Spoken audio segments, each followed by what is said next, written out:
Welcome to Just Minding My Business Media, where you get information that you can use. I'm your host, Ida Crawford. But before we dive in, subscribe to Just Minding My Business on YouTube and wherever you get your podcasts. Share Just Minding My Business with your family, friends, and colleagues. Engage with us by leaving a review or comment. Your support keeps this podcast going and growing. Visit our website at jmmbmediallc.com to learn how we can support you in getting more visibility on your products and services. So grab a pen and paper and get ready for information that you can use. Wow, I am so happy to bring to you today Vince Shorb. I said that right? Sure, but hey, it's as long as you call me something nice, I don't mind. Vince is one of the country's leading advocates for promoting financial literacy and a thought leader in teaching and scaling financial education programming. Shoaib has led the NFEC in the development of 2,500 literacy programs and development of over 80 financial literacy assets. He has been featured in publications on USA Today, CNBC, Yahoo Finance, Forbes, CNN Money, MoneyWatch, Fox Business, Huffington Post, NASDAQ and Business Insider. After spending 15 years in financial services working one on one with more than 20,000 people, he founded the National Financial Educators Council, an organization dedicated to combating the financial literacy epidemic. Wow. Welcome, welcome, welcome. So much for having me, Ida. It's great to be here. Yes, great to have you. And finances is always an important conversation because so many people have different mindsets around money. And a lot of it is based on how they were brought up and True, very true. not taking the time to get rid of those things that wasn't serving them around money. So let's jump into this. So, your personal financial journey, let's talk about that, how you arrived to where you are. Yeah, early on, I realized, hey, school, what they were teaching me there wasn't really going to apply to my life. About my sophomore year in high school, I'm like, why am I learning this? I'm never going to try to balance a periodic table of elements. I don't like biology. I care less about advanced math. And once I realized that I didn't need to know that to make money, take care of my family, and live a lifestyle I wanted, then my mind changed and I started a lot of study on personal finance. My main study then was real estate. I loved real estate, entrepreneurship, so I was always in the back of class studying those books. And I had some early success, bought some real estate when I was still a teenager, had some early businesses that didn't blow up, but they were good learning experiences, and I made some money there. So I had some good early experiences, and I really enjoyed when people, my parents, friends, other people would ask me how I did it. Can I help them buy a home? Can I do their budget? I really enjoyed that aspect. But then I got a little overconfident. I made some mistakes. I made some investments on cash advances on my credit card that didn't pan out. And it cost me, right? It cost me years, stress, worry. Hey, am I going to be able to make it to anywhere to work and earn money with my car? Is it going to break down on the way? Hey, can I, how cheap can I eat tonight? Where's those 25-cent taco deals? And so I really went through years of struggle, and I realized, hey, it had a spillover effect, not just on my pocketbook and wallet, but my entire life, relationships, how I felt about myself, other things. So I really wanted to help people avoid that. I got into financial services. I was there for 15 years, a variety of fields. And I really felt at the end I was putting band-aids on people's situation. Like what you said at the beginning, it's largely behavioral. And when I entered in and founded the National Financial Educators Council in 2006, I started really studying on that too, because I come from a very analytical, logical mindset, and to put two and two together where, hey, there's these behaviors, emotions, past habits, what we learn from our parents, advertisers, that are impacting how we're managing our money. It really helped us grow the company and really serve people better and meet them where they're at and elevate them from there. So now we're training financial educators and coaches to bring this into their local communities to serve kids, teens, and even adults. Yes, wow. And I just love that you focus on kids because, in my opinion, that's where it should start when you're a kid. No matter what your family dynamics are, you need to learn that about money. You just need to learn. So, when should people start with their kids? Yeah, you hit the nail on the head, and I'm glad you realize that. And studies show that the biggest study out there was from Brown University. They did a survey of 50,000 youth and their families, and they found that work ethic and financial habits formed by age 9. Other studies point to earlier, but that was the biggest one we saw. So your intuition is right on.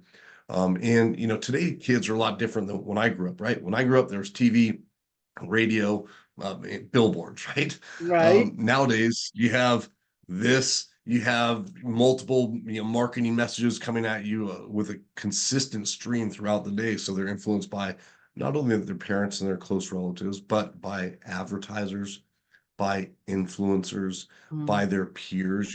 Just a behavioral finance aspect is we as humans feel we deserve what other people that we consider our peers have. So there's a lot of pressure on you today, and I think we're really shaping consumers, right, as opposed to savers and investors and growers and contributors. So those habits form young. We're big advocates for teaching kids at home, parents getting involved with that education very early. And there's fun ways to do it, through teachable moments. If you're shopping for soup and you're comparing to, bring your kid involved, bringing them to the bank. We can do little ways, and we can also do structured education. But we're also big advocates for bringing financial literacy into schools. yeah. Most kids today will graduate having never learned any personal finance lesson through their entire 12 years of school. They'll graduate today completely unprepared for the financial realities of life. And when you really think, they graduate after 12 years, they don't even have a resume. They've never filled out, they don't know how to interview. They haven't practiced those basic skills to Mhm. earn money, let alone how to manage money they earn. It's quite shocking when you consider that all that schooling, and really they have no idea what the real world has in store for them. Yes, and it's funny you talk about that because I was in a program in Baltimore where I would have to go to the schools and talk to them about it was basically about the STEM program, but the first thing we would ask them is what kind of car you want. And everybody wants a Maserati. Everybody wants what is it? The high-end car. And it's like they had no clue of what all of that meant. They just want that. So then we had to go over like a paycheck stub and all of that kind of stuff and show them like this is what rent costs, this is what food would cost, utilities. And by the time we took that paycheck and deducted all that stuff, there's no money for a Maserati at all. And then my experience when I was coming up, we didn't get taught financial literacy. I remember to this day, my first job, I got my paycheck and I was like, who is FICA? I did not Why are they authorize taking my money? FICA. Right. I was done when I saw all of that. Yeah, yeah, yeah, yeah. So you're so on it then in terms of getting this education in the school systems. So your organization, how are you working in the school systems to get this information there? Yeah, we're big advocates for raising standards in schools. Even the states that have mandates to teach personal finance, it doesn't even meet minimum education standards, Hmm. nor does it prepare kids for the near-term life decisions, right? I just reviewed Massachusetts bill promoting financial literacy in schools, and they list 40 random topics they want a teacher to cover in 50 hours, right? And topics included online stock trading, cryptocurrencies, all this. Oh, So it's not, I mean, that would be great if we had 4 years of education where we could teach them really everything about personal finance. But in 50 hours, I think we need to focus on near-term life events, moving out on your own, yeah. considering student loan debt, how to avoid debt, how to protect your credit. These are major pitfalls where people Yes. make major mistakes and it lasts with them for many, many years. Now, I'm all about teaching youth about money, investing and growing their money, but first we need to establish a foundation. So we're advocating, we have written a policy and framework for policymakers out there enacting these financial literacy bills because every state we reviewed absolutely fails to meet those minimum education standards and does not prepare kids for the near-term challenges. So we're working with them on the legislative side to really promote higher standards to meet at least the minimum standards that a math or science or English class would require. We also work a lot with individual teachers and school districts and individual schools Hmm. to train their teachers to implement quality programming. The trouble there is oftentimes they're handcuffed. So the politician will say, hey, you have to teach this, but we're teaching them, hey, there's a better way and more important things to teach. So there's often a little battle there that we need to, go to bat with them for. But the end result, hey, we want what is best for the youth. We want to make a positive change in their life. I'd be so happy if every kid I can confidently say, hey, they're graduating with the skills and knowledge to be self-sufficient and contributing members of society. That would be that's what drives me, and that's why we're so heavily promoting higher standards in schools. Yes, and that's so critical because I mean, we already see the adults that are dealing with money. I mean, our government, every fiscal year, they can't balance the budget. And I'm like done with that. I don't understand that to save my life. How you can't, how you not counting the money? I mean, Yeah, if I did my house like that, we would be homeless. True. yeah, exactly. Yeah. And even the way they manage the budget, we're 30 plus $1 trillion deficit. I mean, that's going to be Yes. carrying over for our kids. So it's even more important our kids are prepared, because with that money owed, they're going to face higher taxes, higher burdens of that nature, less resources, less support available. So, again, I want them to stay positive on the future for them. But again, I want them prepared because there could be some severe circumstances coming out in the future. I just want them ready for it. Yes, and that's so important. So let's just, for our audience, let's just define financial literacy. So that way we make sure everybody is clear on what that really means. Yeah, great question. The actual definition is having the knowledge on personal finance topics, right? So they know personal finance topics. Now, those in the industry, we look at it on a broader spectrum rather than just the definition. So we look at, hey, do they have the knowledge? Have we shaped positive behaviors? Are they confident in making decisions when they do have to are faced with a decision? Do they have the systems and team members in place to execute those decisions? And do they have an overall plan? So it's outside the literal definition of financial literacy, but we feel all those components really will help us, graduate a student that is capable of making qualified decisions that will not only in the near term help them, but also in the long term. So that's our broader definition of financial literacy. Yeah. So if people want to work with you, how do they connect with you? Anybody can reach out to me on LinkedIn, Vince Shorb, Shorb. Happy to connect with anybody passionate about bringing financial education to their local area. In addition, we have a website, financialeducatorscouncil.org, financialeducatorscouncil.org. Happy to connect with you there as well. Yeah. So I'm so glad you're here because I started teaching my son about money at 6. Actually, we started his little savings account. Taught him how to fill out his little deposit slip. We actually talked about commercials and what they were designed for. We talked about that. And as he got older, we talked about rainy day. I mean, in the world, the real rain comes down. We always have some rain. So it's the same thing with finances. You always going to have something that comes from the left that's going to cost. And you're going to need to Very be true. prepared. And now at 27, he is such a frugal with his money. He is, I mean, his shoes sometimes I gotta like, do we need to have a funeral for those shoes? You know, he is so frugal with his money. He saves. You know, he's not one of those people that gotta have name brand. He don't care about name brand, honestly. And I'm just happy that I instilled that in him at a younger age because I told him everybody got a name. You know, if you go to buy a basketball from Walmart, it's what, five, maybe $10. If you buy it from Michael Jordan, it might cost you $100 million because of True. the name. So when True. I Yeah. did that analogy, he got it, you know what I'm saying?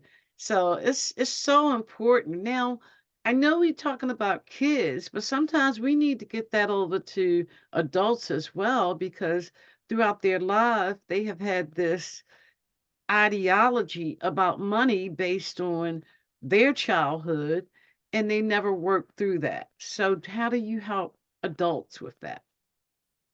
Sure. Adults are actually trickier. With youth, we can actually mold positive behaviors like you did with your son, and every parent out there should follow your lead. That's exactly what to do.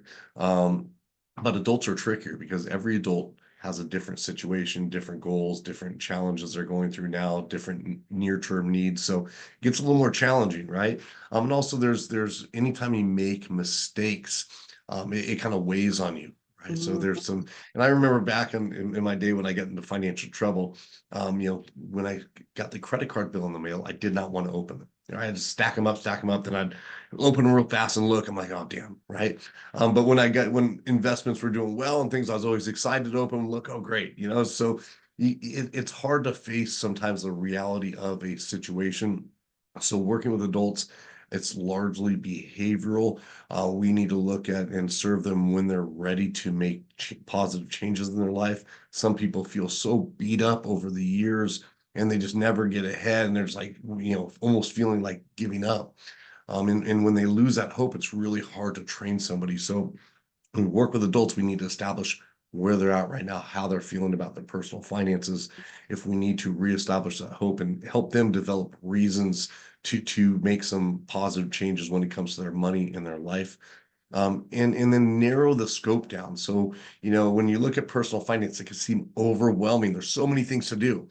What our coaches do is they narrow the scope down to what's most important and urgent right now. Mhm. So if somebody's, have at a job where they're, say, underpaid, their skills are above that. Well, the most important and urgent thing may be to find a job that's going to pay them what their skills are worth, or maybe they're at the skill level, but they need to get paid more.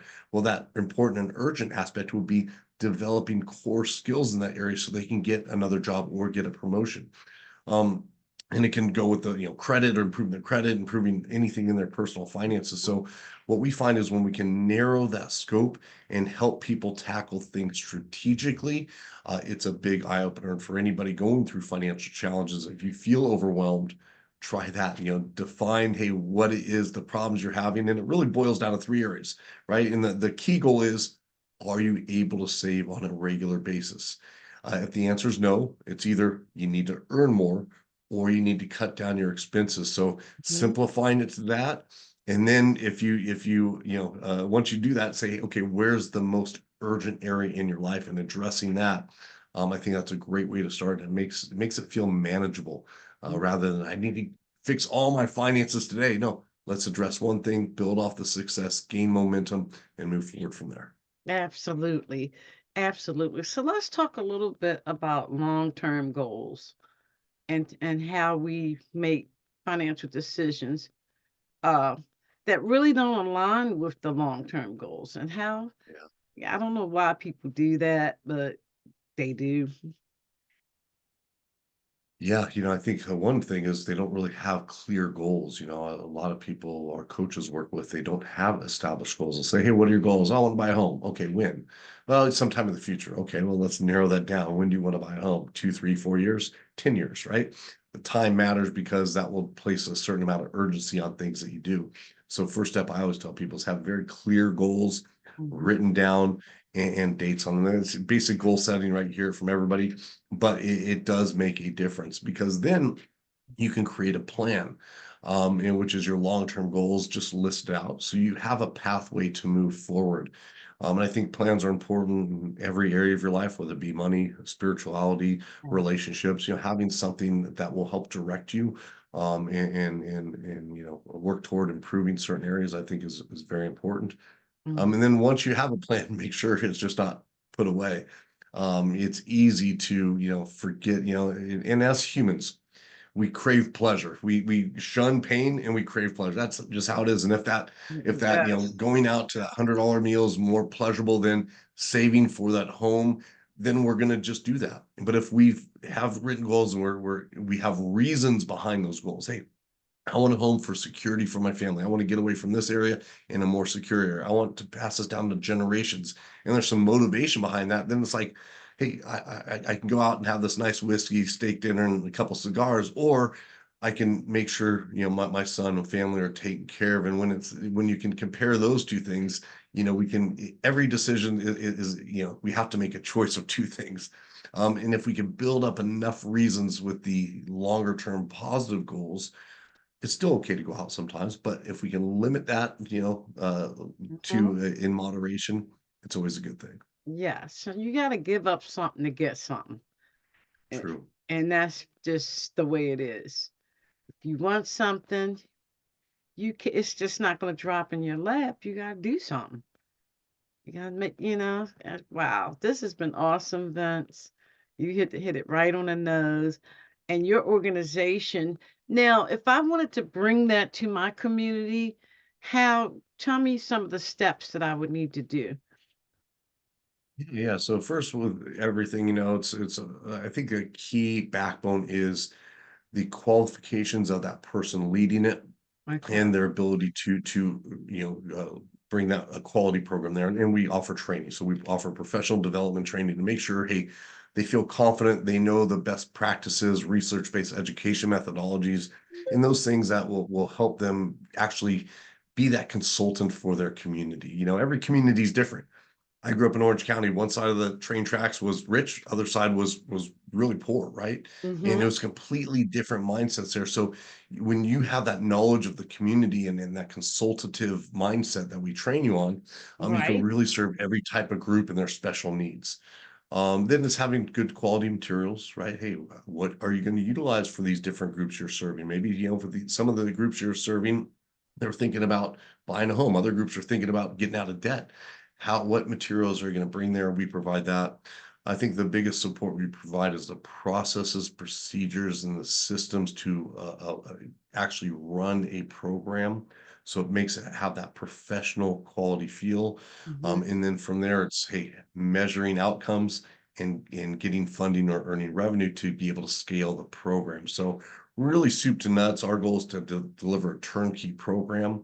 And the reason we started doing this is when we started 18 years ago, we were like who we serve now, boots on the ground, doing financial education, doing financial coaching, Mm-hmm. and there's nobody there to share information or teach you how to do it. So we had to figure out the hard way, right? And it took us 2, 3 years to have systems in place and processes where we can really serve groups on a very efficient manner. And it went from local libraries, 10, 20 people to 1,000 person plus venues with celebrities and sports stars. So it really grew once we figured out those methods, and that's what we share. So it's not just we're telling somebody, we're sharing our experiences and how we serve communities. And our goal is to really have a cornerstone in Mm-hmm. every community where they can say, hey, I'm going to go talk to this person about personal finance because I trust them. They do good programs and I need support. Mm-hmm. So you got it all. You've already went through the work, the trials and tribulations of it. So now you are helping other organizations who want to deliver that in their communities, their schools, be able to deliver that in a professional manner. So that is awesome, Vince. Wow. That is really awesome. And that's, you anointed position to be in to be able to help people understand finances and be able to manage their finances in order to have a better life. Because who wants to be worrying about money all the time? That's Nobody. it. Nobody. When you look at, human needs, I mean, hey, you need security, safety, you need, emotional Yes. esteem. You need those things. And, it's like, again, it's money's one aspect. We were chatting before, all the things you're teaching, it's not taught in schools. Spirituality, Yes. relationships, how to be organized, entrepreneurship, business, all that's not taught in school, and it takes some dedication and focus. So I appreciate your efforts as well and what you're doing, helping to get this message out across all your mediums, the magazines, podcasts, websites, all that. So you must be very busy, but I'm very appreciative of your efforts as well. Thank you, Vince, and thank you for all that you do. And we're definitely going to have you come back because we can't get enough of financial literacy because people, I believe people need to hear this so that they can be better. Simple as that. So Great. thank you for all that you do, and audience, thank you, and we appreciate you and blessings.